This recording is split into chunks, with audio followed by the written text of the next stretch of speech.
सब बच्चे पढ़ लेते हैं अंकी बिंदी बिंदी है।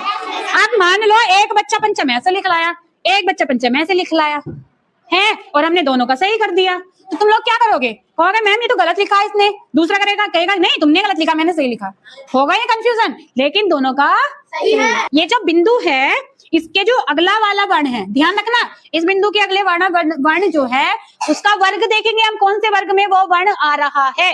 फिर उसी वर्ग में लास्ट का जो पंचम अक्षर है, उसी पंचम अक्षर को हम आधा करके यहाँ पे अंकी बिंदी के जगह हम लिख देते हैं।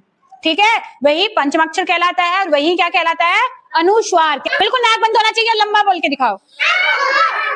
चलो ऐसे मैं बोलती हूँ, क्या बोल,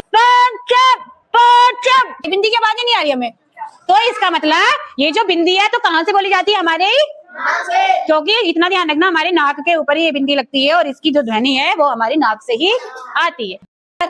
बंदर तो ऐसे लिखा जाना, दूसरा बच्चा कहेगा नहीं ऐसे है बंदर, ऐसे लिखा जाएगा, ये वाला सही है तुम्हारा गलत है, ये वाला कह रहा नहीं तुम्हारा गलत है हमारा सही है, दोनों में युद्ध हो गया।